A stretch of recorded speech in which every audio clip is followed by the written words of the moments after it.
आज 6 फरवरी है और 6 फरवरी के लिए हम एडिटोरियल और कंप्लीट करंट अफेयर्स देखेंगे। पहली जो न्यूज़ है हमारे पास वो है बजट में, यूनियन बजट में क्लाइमेट को लेकर क्या-क्या प्रोविज़न्स किए गए हैं, कौन-कौन सी योजनाओं को बढ़ावा दिया गया है, कहाँ कितना अलॉटमेंट हुआ है उसको लेकर।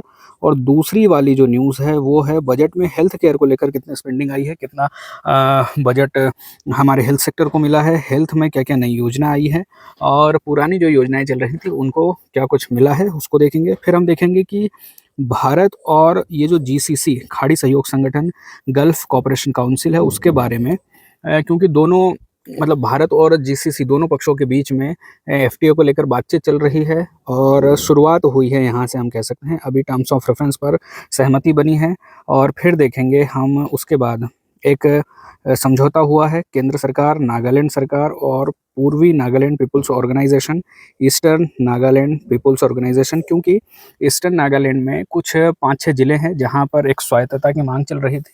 एक संगठन था ये वाला ENPO, eastern Nagaland peoples organisation, ये लंबे समय से वहाँ पर ऑटोनॉमी के लिए डिमांड कर रहा था, तो अब समझौता हुआ है तो उसको भी देखेंगे। फिर देखेंगे कि हम मेघालय में जो कोल माइनिंग होती है, रेड होल माइनिंग, वहाँ पर देखेंगे कि क्या समस्याएँ हैं, वहाँ पर क्यों बार-बार इस तरह की घटनाएँ होती हैं।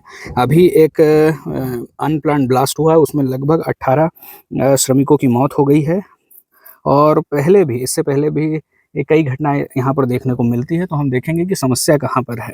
क्या यहाँ पर प्रशासन की गलती है या फिर यहाँ पर जो रेगुलेटरी बॉडी है या फिर यहाँ के जो लोग हैं उनके पास कोई दूसरा रोज़गार नहीं है, इसलिए उन्हें उन्हें इस तरह की खतरनाक माइनिंग में उतरना पड़ता है। तो क्या समस्या है, यहाँ पर हम मेघालय की देखेंगे। उसके बाद हम देखेंगे कि जो हमारी डीएसी है, जो कमेटी है हमारे यहाँ जितने भी रक्षा क्षेत्र में एक्विज़िशन को, रक्षा क्षेत्र में सौदों को जो देखती है, उसने एक फ़ैसला लिया है, राफ़ेल विमान खरीदना है। उसको देखेंगे क्योंकि अभी फरवरी में लगभग 17-18 फरवरी के आसपास एक एआई को लेकर एक सम्मेलन होने वाला है, उसमें फ्रांस के राष्ट्रपति मैक्रोन आने वाले हैं।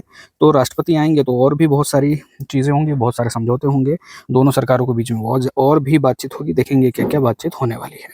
फिर यहाँ पर अपने जम्मू कश्मीर के जो सीएम हैं, उमर अब्दुल्ला, उन्होंने कहा है कि ये जो यूटीज़ हैं, जो यूटीज़ हम देखते हैं कि हमारी व्यवस्था में या तो पूर्ण राज्य हैं, फिर या तो सिर्फ़ यूटीज़ हैं, जैसे यूनियन टेरिटरी, वहाँ पर उनकी सरकार नहीं होती है। लेकिन 2-3 यूटीज़ ऐसी हैं जो यूनियन टेरिटरी तो है लेकिन उनकी विधानसभा भी है, वहाँ पर चुनाव होते हैं, वहाँ पर सरकार चुनी जाती है, मंत्रिपरिषद का गठन होता है, सीएम बनता है।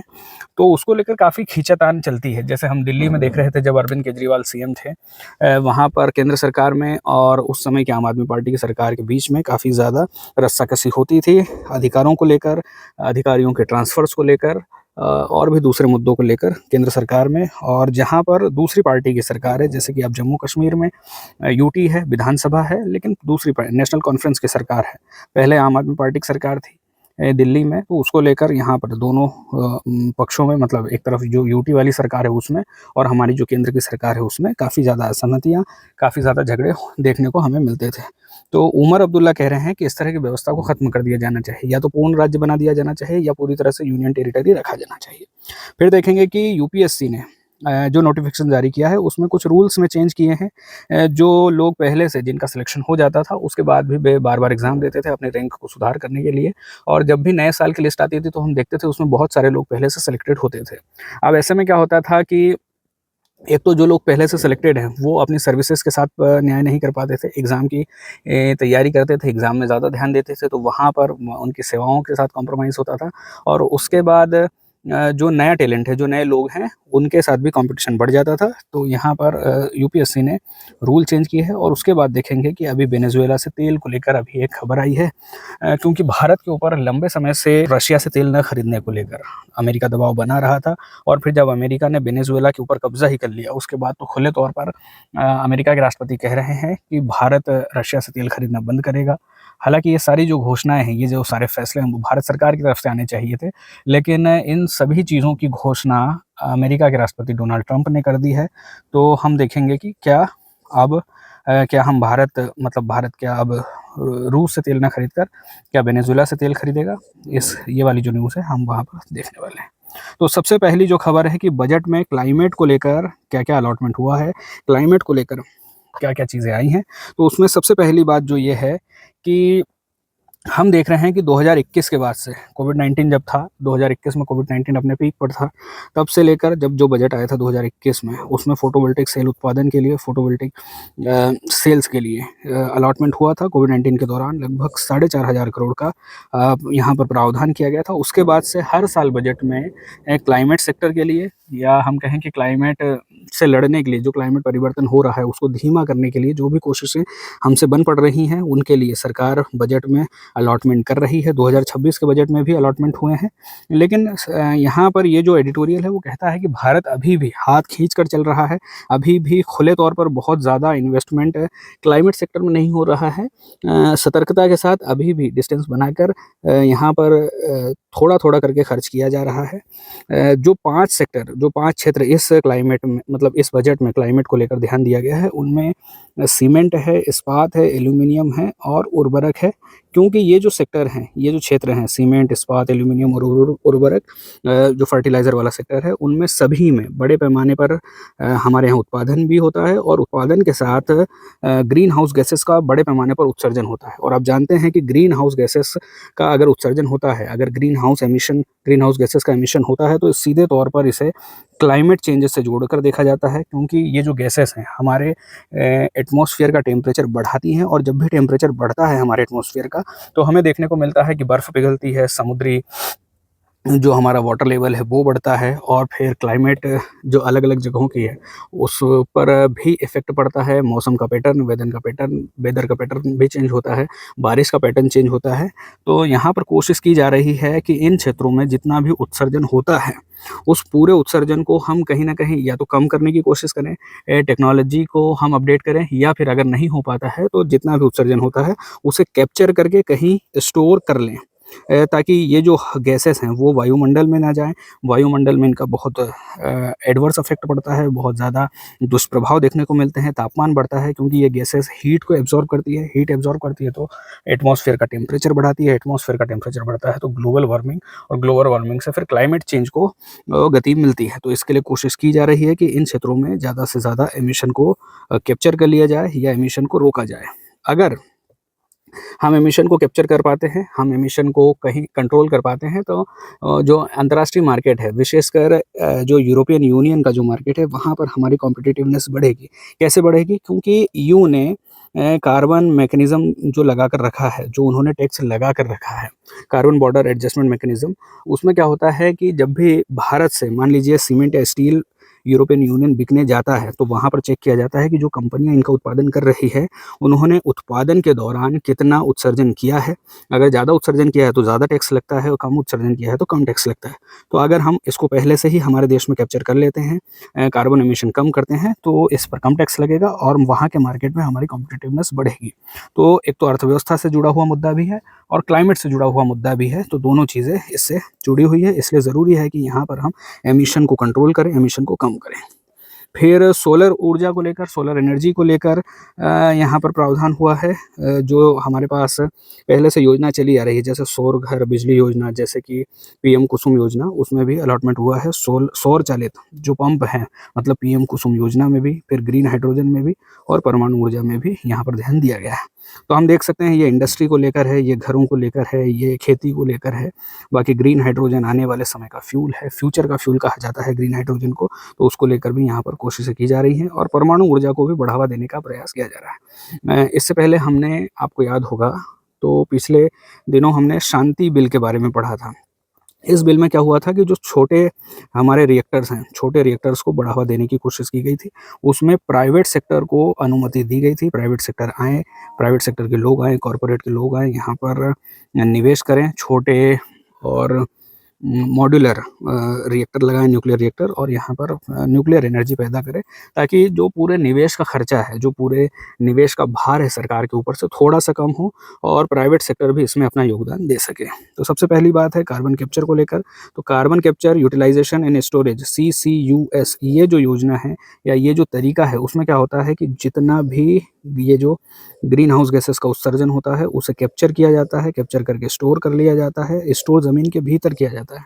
और जब ज़मीन के भीतर हम कार्बन डाइऑक्साइड या दूसरी ग्रीन हाउस गैसेस जैसे मीथेन वगैरह को हम अगर स्टोर कर लेते हैं, तो हमारे एटमॉस्फेयर में इनकी प्रेजेंस ख़त्म हो जाती है, एटमॉस्फेयर से गैसेस हटा ली जाती हैं और हमारे एटमॉस्फेयर का टेम्परेचर बढ़ता नहीं है, और इससे क्लाइमेट जो तेज़ी से चेंज हो रहा है उसमें कहीं न कहीं हम नियंत्रित कर पाएँगे। इसके लिए 20,000 करोड़ का प्रस्ताव आया है, लेकिन कहा जा रहा है कि चूँकि तकनीकें बहुत ज़्यादा महँगी है और इसके परिणाम अलग-अलग जगहों पर अलग-अलग तरीके के रहे हैं, तो इसको लेकर भी अभी थोड़ी-सी आशंका है। और दूसरी तरफ ये भी कहा जा रहा है कि इतना जो अलॉटमेंट हुआ है ये पर्याप्त नहीं है, तो इसको लेकर भी बातचीत चल रही है।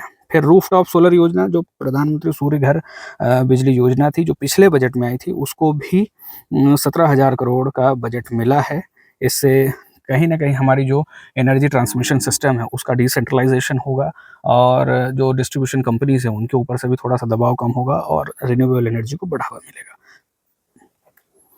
इसके बाद है पीएम कुसुम योजना। पीएम कुसुम योजना को 5,000 करोड़ का आवंटन मिला है।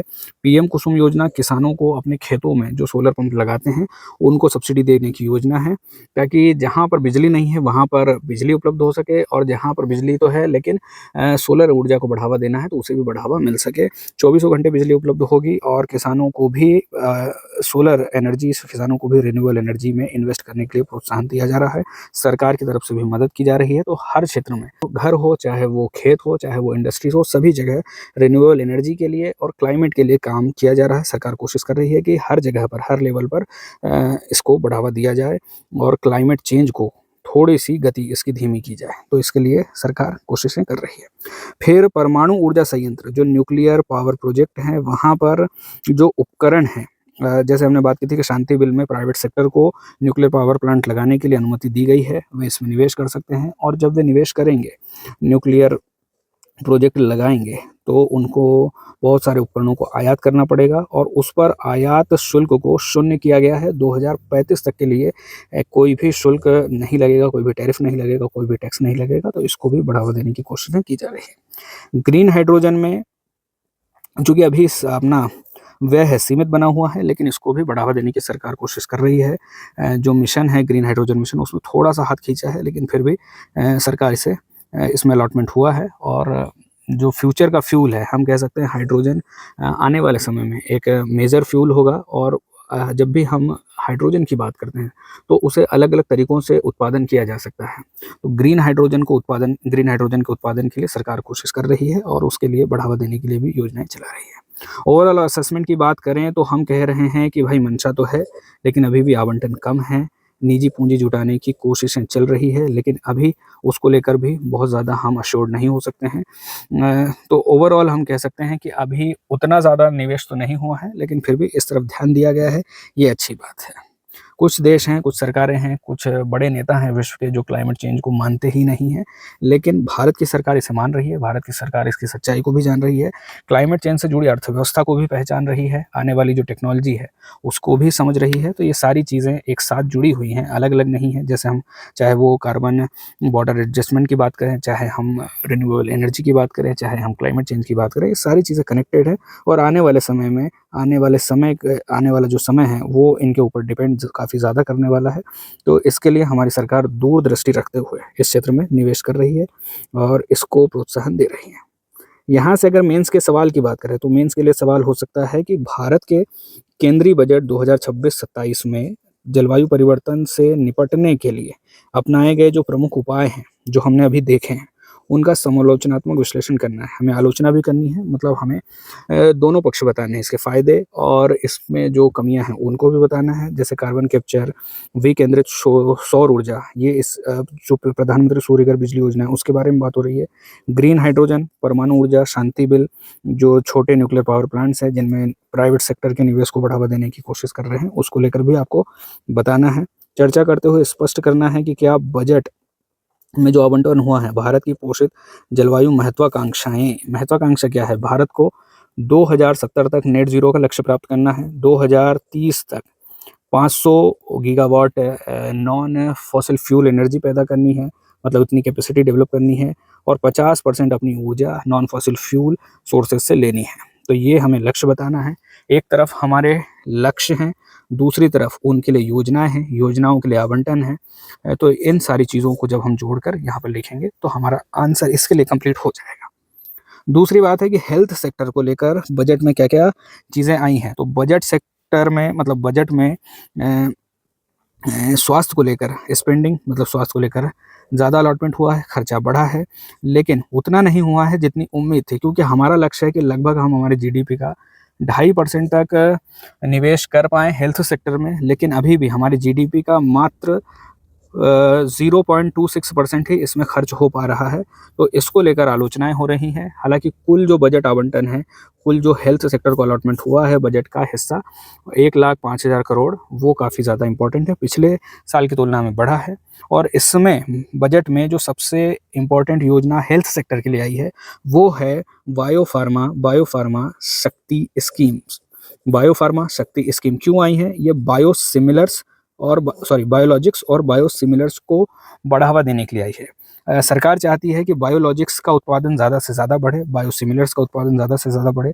अब सवाल यहाँ पर ये है कि बायोलॉजिक्स और बायोसिमिलर्स क्या होते हैं? तो देखिए, बायोलॉजिक्स क्या होता है, आपने देखा होगा, सुना भी होगा कहीं पर कि हमारे जो छोटे-छोटे जीव-जंतु होते हैं या ह्यूमन सेल होती है या जीव-जंतुओं की सेल होती है, उनका उपयोग करके जब दवाइयाँ बनाई जाती हैं, जैसे अभी जो केमिकल्स दवाइयाँ बनाई जाती हैं, वो हमारे पूरे शरीर को प्रभावित करती है, भले ही हमें किसी खास अंग में कोई समस्या हो, कहीं खास चोट लगी हो, कहीं खास कोई बीमारी हो, उसको लेकर जब भी हम दवाइयाँ लेते हैं, पूरे शरीर पर प्रभाव पड़ता है। लेकिन जब बायोलॉजिक्स का उत्पादन होगा, जब जो जीव-जंतु हैं, उनके सेल्स का उपयोग करके या ह्यूमन सेल का उपयोग करके या ह्यूमन जो ऑर्गेनिक मैटर है, उसका उपयोग करके जब दवाइयाँ बनाई जाएँगी, तो उसको हम बायोलॉजिक्स कहते हैं।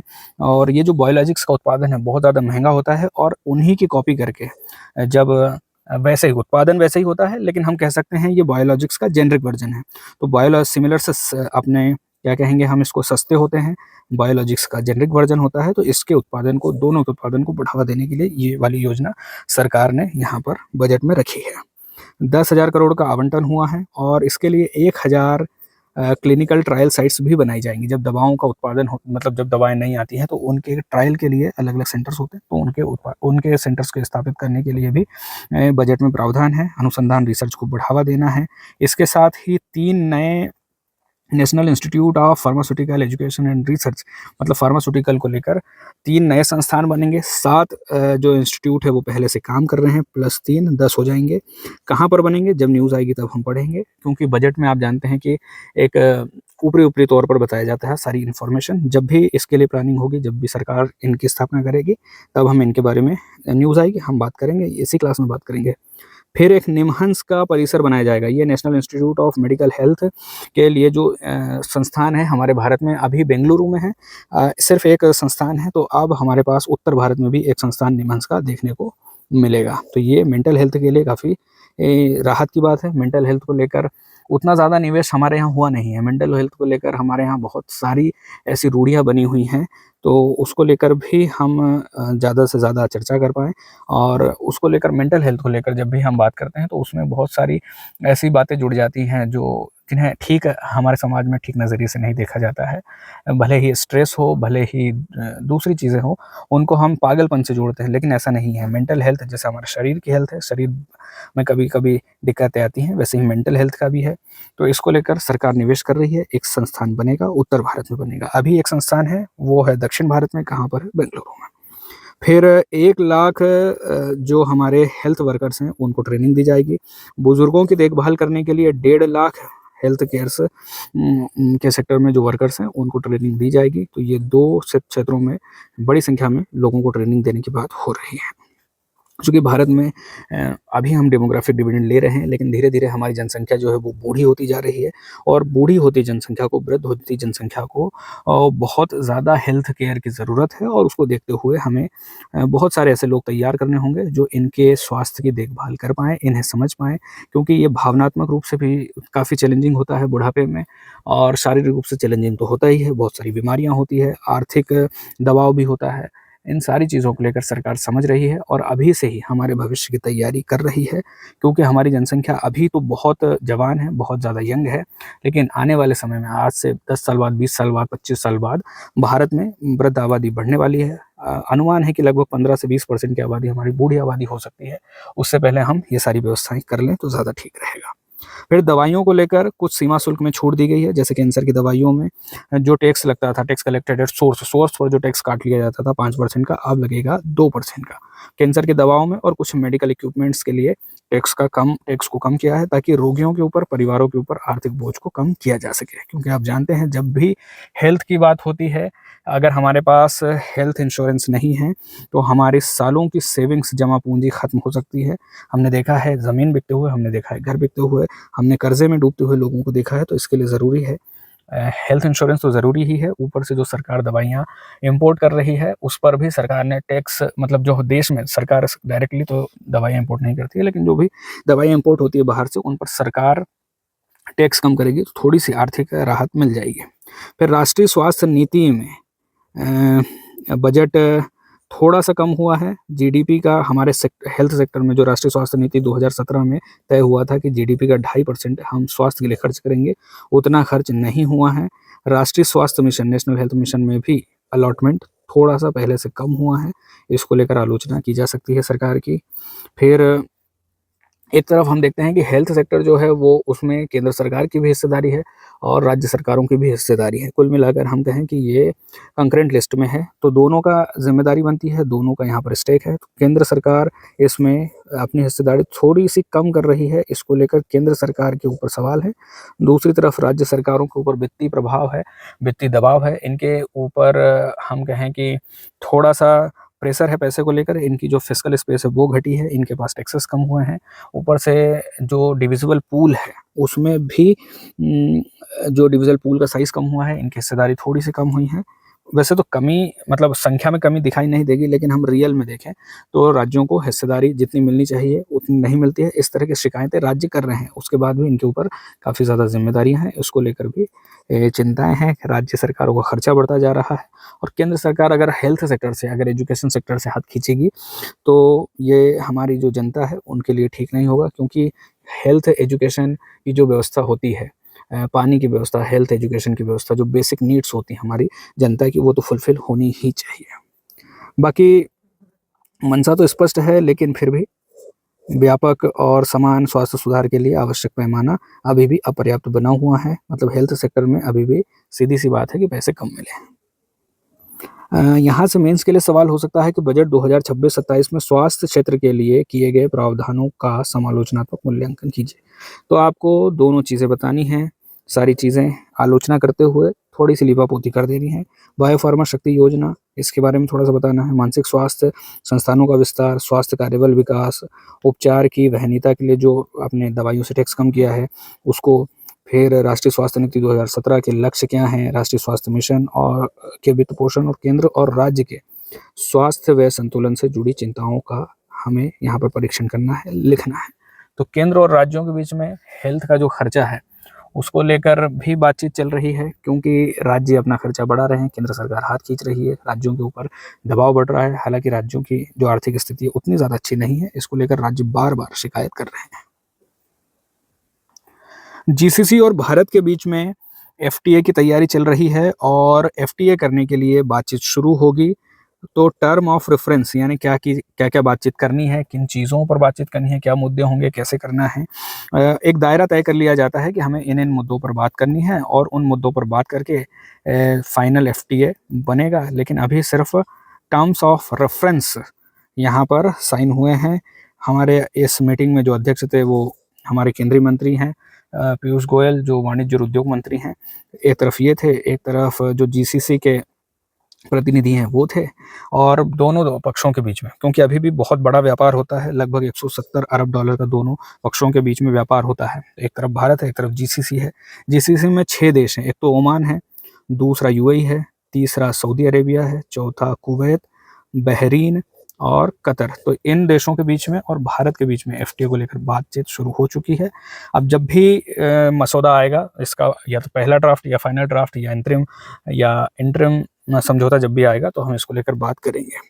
ज़रूरी इसलिए है क्योंकि अभी भी यहाँ पर दोनों पक्षों में काफ़ी ज़्यादा व्यापार होता है। जैसे हमने बात की कि $170 बिलियन का व्यापार हो रहा है। ये जो पूरा क्षेत्र है, मतलब खाड़ी देशों का जितना भी क्षेत्र है, वहाँ भारत के बहुत सारे लोग रहते हैं। लगभग 1 करोड़ लोग, 1 करोड़ भारतीय यहाँ पर जाते हैं, वहाँ पर रहते हैं, वहाँ पर काम करते हैं, वहाँ पर पैसा कमाते हैं और भारत में रेमिटेंस भेजते हैं। तो भारत के लिए, भारत की अर्थव्यवस्था के लिए भी ज़रूरी है। इतनी बड़ी जनसंख्या वहाँ पर रहती है, वहाँ पर उन्हें रोज़गार मिलता है, तो उसके लिए भी ज़रूरी है। और तीसरी चीज़ है कि ये पूरा क्षेत्र जो है भारत के लिए, ऊर्जा के लिए, भारत की एनर्जी सिक्योरिटी के लिए काफ़ी ज़्यादा इम्पोर्टेंट है।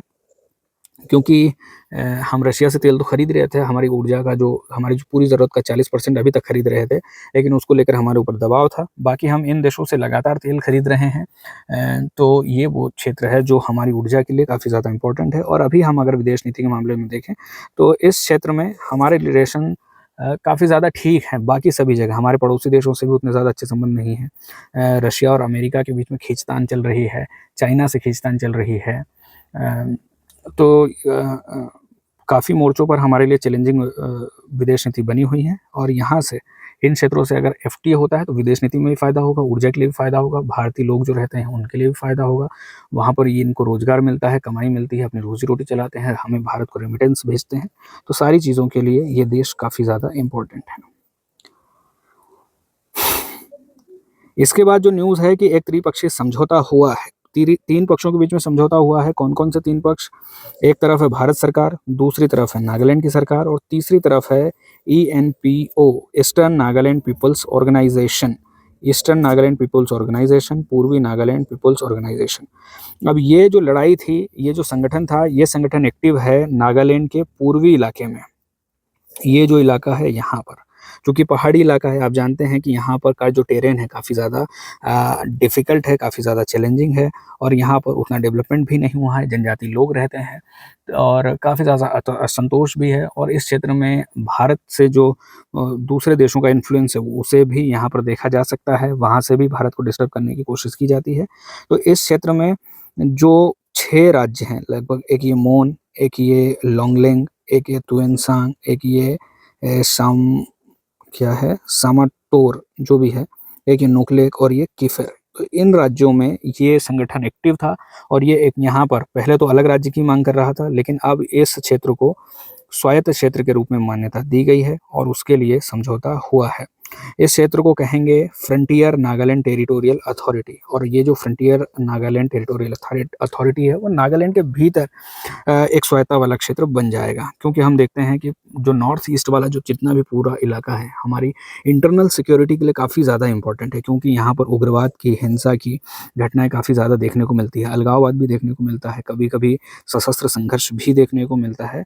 तो हम अगर यहाँ पर शांति चाहते हैं तो बहुत सारे संगठनों से भारत सरकार ने बातचीत की है। पिछले आज़ादी के बाद से ही इस क्षेत्र में कई संगठन बने हैं। इस संगठनों से भारत सरकार ने बातचीत की है, कई समझौते हुए हैं और बहुत सारे लोग, लगभग अब तो सभी लोग मुख्यधारा में लौटे हैं। जो हमारे संविधान की व्यवस्था है उसके भीतर इन्होंने अपने लिए आश्रय ढूंढा है। तो ये काफ़ी ज़्यादा स्वागत योग्य बात है।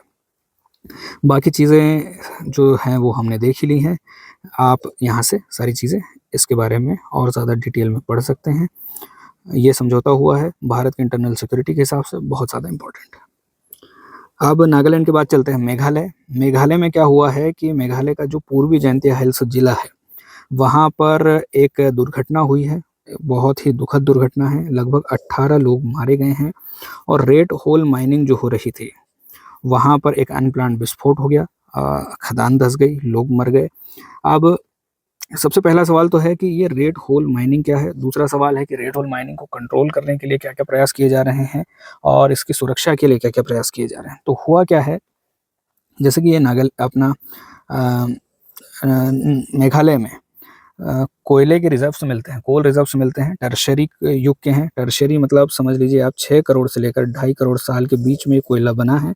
यहाँ पर कभी घने जंगल और दलदल हुआ करते थे और इन दलदलों में वनस्पतियों का जमाव हुआ और जब पानी के अंदर पेड़ पौधे जाते हैं तो वहाँ पर उनका जो सड़ने की गति है बहुत ज़्यादा धीमी हो जाती है, और उनके ऊपर जब दूसरी चीज़ों के डिपॉज़िट आ जाते हैं, मिट्टी, रेत, पत्थरों के डिपॉज़िट आ जाते हैं, तो ये जो वनस्पति है वो धीरे-धीरे कोयले के रूप में परिवर्तित हो जाते हैं। तो यहाँ पर जो कोयला है वो एक साथ डिपॉज़िट नहीं हुआ है, अलग-अलग लेयर्स में हुआ है, जैसे हम देख सकते हैं।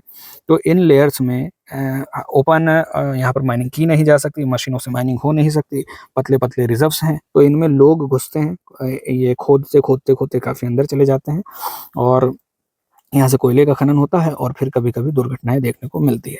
अभी भी डायनामाइट होने की आशंका है, और 18 लोग मर चुके हैं, एक सिर्फ़ इसलिए कि उन्हें कोयला खोदना था, सिर्फ़ इसलिए कि उनके पास कोई और रोज़गार नहीं है, सिर्फ़ इसलिए कि वहाँ पर दूसरे रोज़गार के अवसर उपलब्ध नहीं है, और लोग सिर्फ़ अपनी रोज़ी-रोटी चलाने के लिए, अपना घर चलाने के लिए इस तरह के कठिन काम करते हैं, और अपनी जान को जोखिम में डालकर यहाँ पर खदानों में घुसते हैं, सिर्फ़ और सिर्फ़ 2 वक़्त की रोटी कमाने के लिए, जो कोयले से उन्हें मिलती है। तो सबसे बड़ी चिंता ये है कि एक तो रोज़गार के अवसर उपलब्ध नहीं है, दूसरा यहाँ का जो कोयला का जो रिज़र्व स्ट्रक्चर है, जो भंडार जिस तरह से हैं लेयर्स में, पतले-पतले भंडारों में, तो वो भी एक चैलेंजिंग मुद्दा है। सरकार ने तो नहीं सीधे तौर पर, जो हमारी एनजीटी है, नेशनल ग्रीन ट्रिब्यूनल, उसने 2014 में इस पर बैन लगाया था।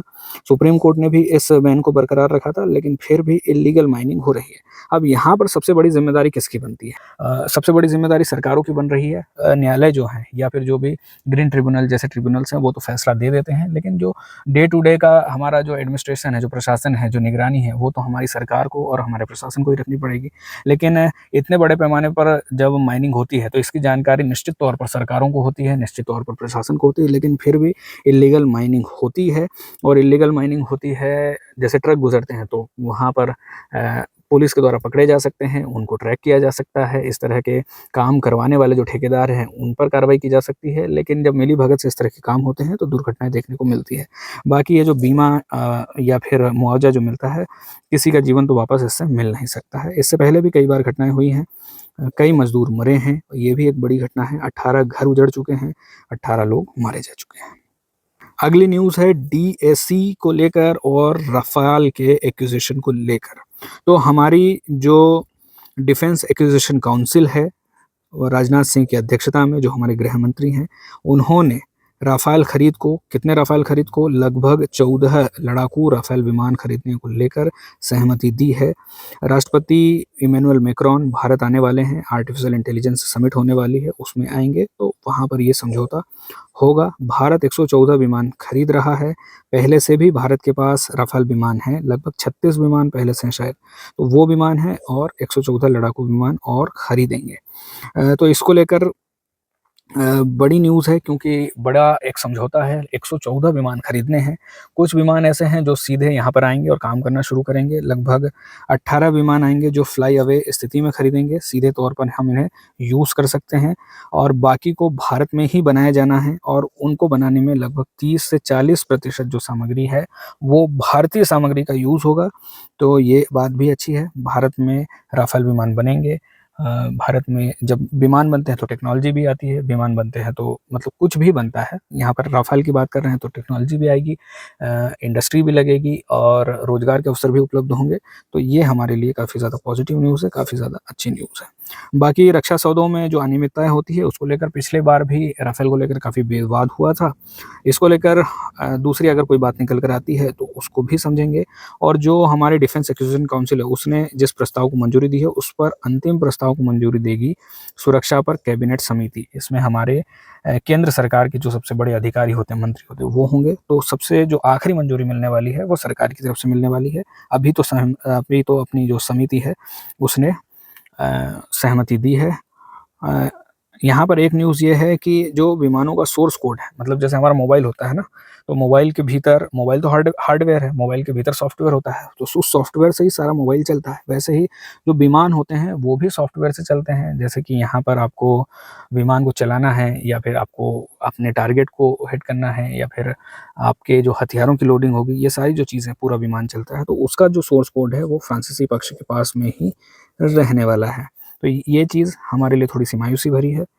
बाकी भारत के पास लगभग 176 विमान हो जाएँगे, पहले से 36 विमान हैं, और नौसेना के लिए 26 ऑर्डर इसमें ही है। तो नौसेना को भी राफ़ेल की ज़रूरत होती है, क्योंकि हम देखते हैं कि जो हमारे बड़े-बड़े जहाज़ होते हैं हमारी नौसेना के, उन पर ये विमान उतरते हैं, यहाँ से उड़ते हैं, टोही विमान इनका यूज़ होता है, युद्धों में भी यूज़ होता है। तो नौसेना के लिए भी आपको चाहिए, आपको वायुसेना के लिए भी चाहिए और आपको थल सेना के लिए भी चाहिए। तो इसलिए इतनी बड़ी संख्या में, क्योंकि हमारे जो पुराने विमान हैं, हम देख रहे हैं कि काफ़ी ज़्यादा दुर्घटना हो रही है, उनके पुराने विमान पुराने हो चुके हैं, टेक्नोलॉजी पुरानी हो चुकी है और दुर्घटनाएँ देखने को मिलती है, इसलिए उन्हें अब रिप्लेस करके नए विमान भारतीय सेना में आने वाले हैं।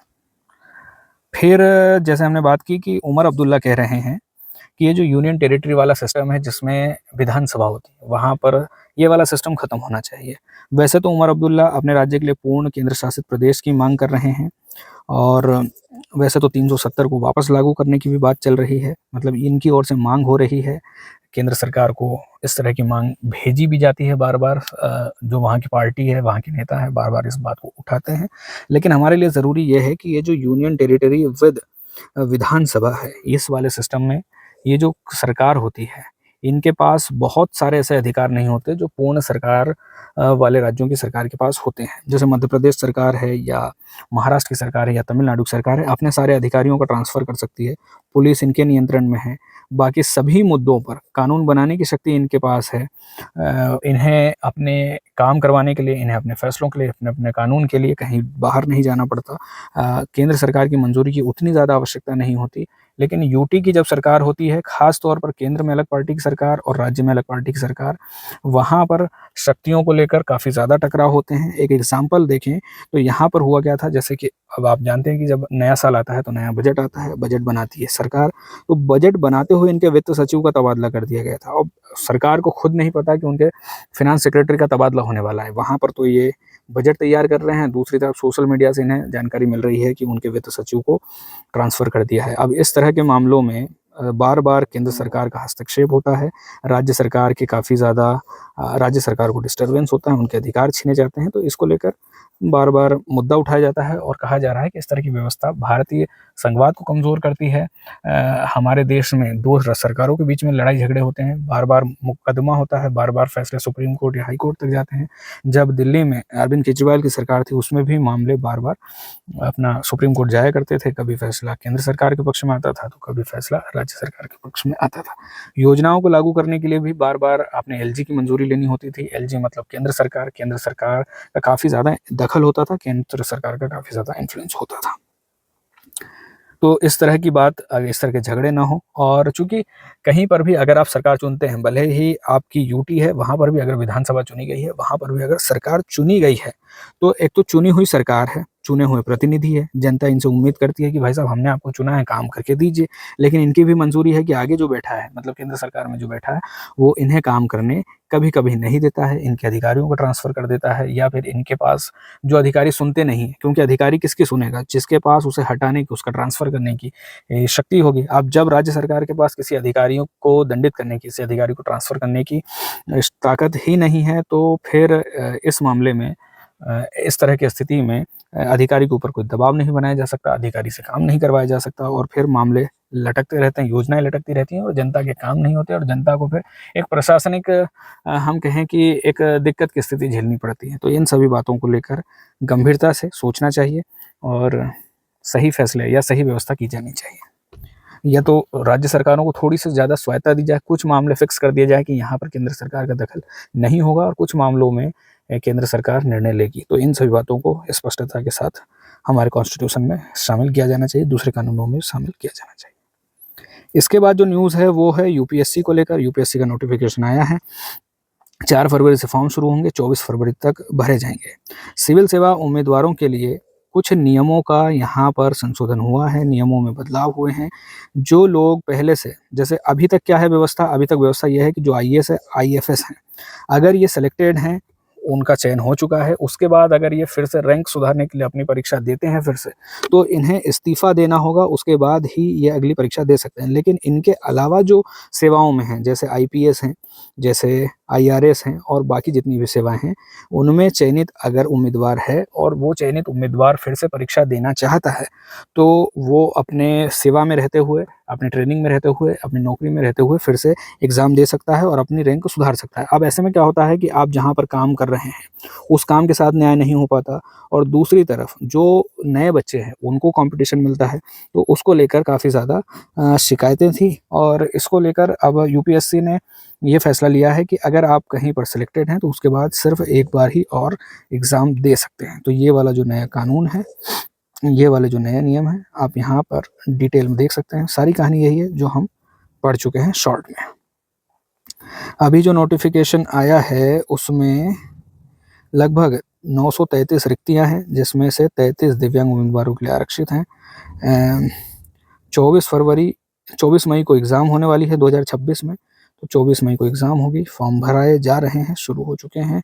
एसटी-एससी उम्मीदवार कितनी बार एग्ज़ाम दे सकते हैं? एसटी-एससी और ओबीसी उम्मीदवार 9 बार एग्ज़ाम दे सकते हैं और पीडब्ल्यूबीडी वाले भी 9 बार एग्ज़ाम दे सकते हैं और जो सामान्य वर्ग वाले उम्मीदवार हैं, वो 6 बार परीक्षा दे सकते हैं। फॉर्म भरे जाएंगे आपके 24 फरवरी 2026 तक, 4 फरवरी से लेकर 24 फरवरी 2026 तक। बाकी चीज़ें बस इतना ही है, ज़्यादा कुछ खास बात है नहीं। वेनेजुएला से तेल को लेकर क्योंकि भारत के ऊपर दबाव बनाया जा रहा था कि रसिया से तेल ना खरीदें और अब अमेरिका अपने फ़ायदे के लिए पहले तो वेनेजुएला पर कब्जा किया, अब भारत से कह रहा है कि अब वेनेजुएला से तेल खरीदो।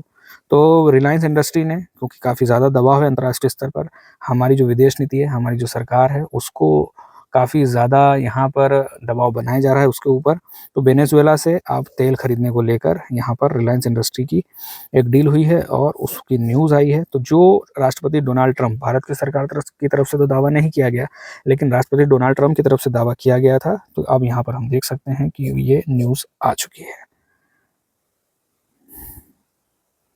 यहाँ से हमारे लिए एमसीक्यू में पहला सवाल है कि केंद्रीय बजट 2026-27 में स्वास्थ्य व्यय के संदर्भ में निम्नलिखित कथनों पर विचार कीजिए। तो कुल स्वास्थ्य आवंटन 1 लाख करोड़ से अधिक है, हमने देखा था, बिल्कुल है।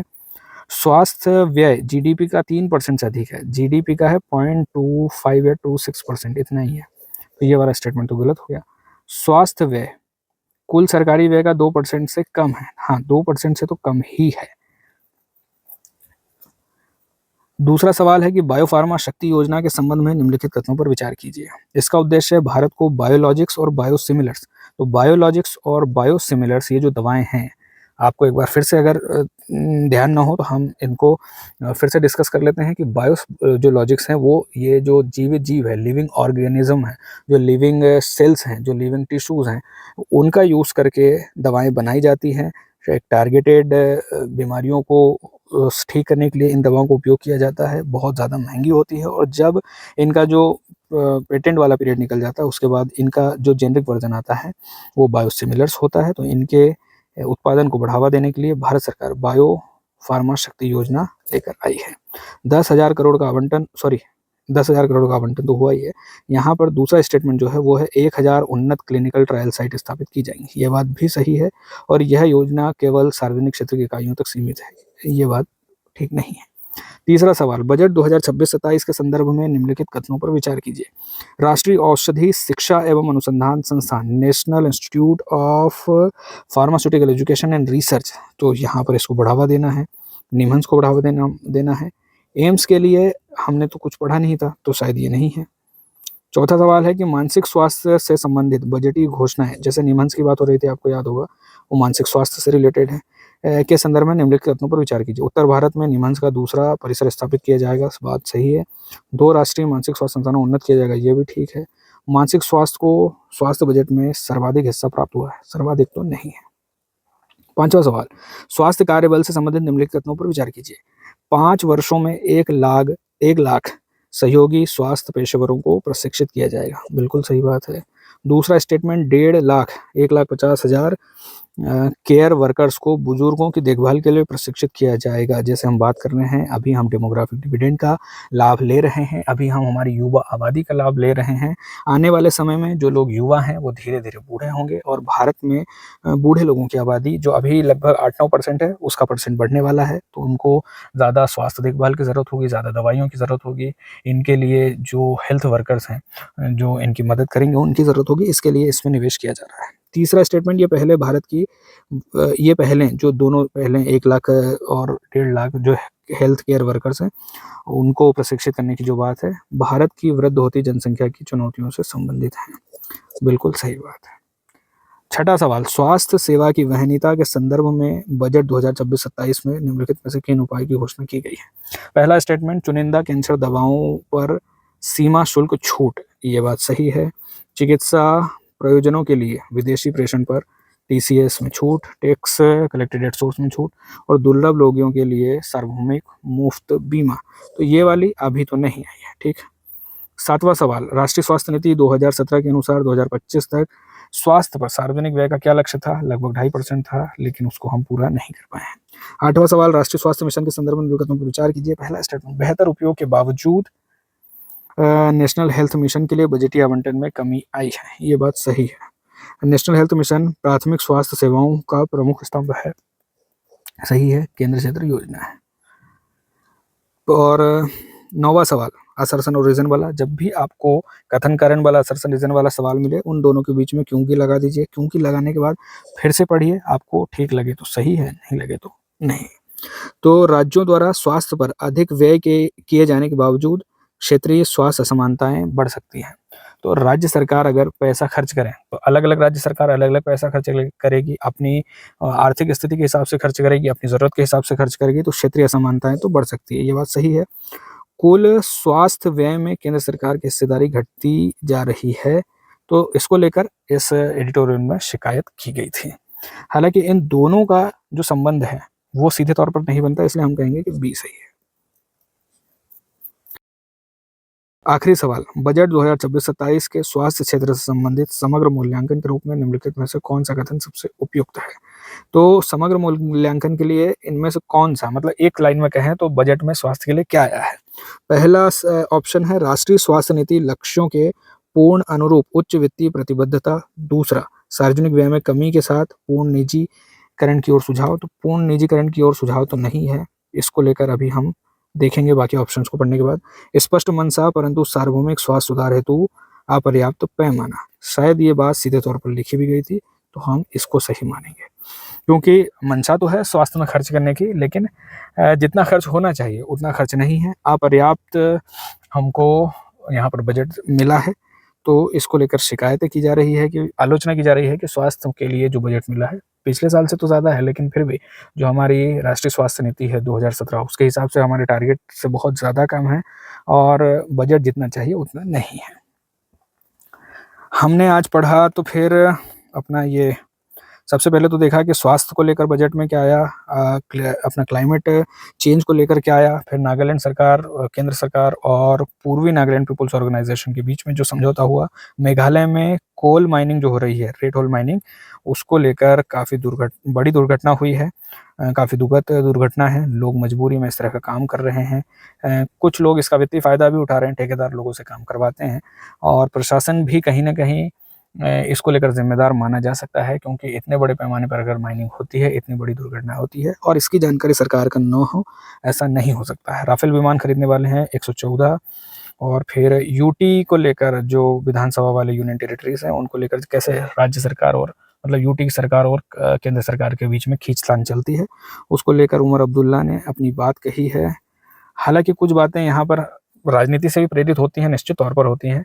जब अलग अलग पार्टीज़ की सरकार होती है तो इस तरह की बातें निकल कर आती है, लेकिन जब कुछ जेन्युइन दिक्कतें सामने आती है कि केंद्र सरकार राज्य सरकारों के अधिकार स्पष्ट नहीं है, बार बार राज्य सरकार के कामों में दखल दिया जाता है, उनके अधिकारियों को ट्रांसफ़र कर दिया जाता है, अधिकारियों को ट्रांसफ़र करने का जो अधिकार है वो भी यूटी की सरकार के पास नहीं है, तो उसको लेकर भी स्पष्टता होनी चाहिए।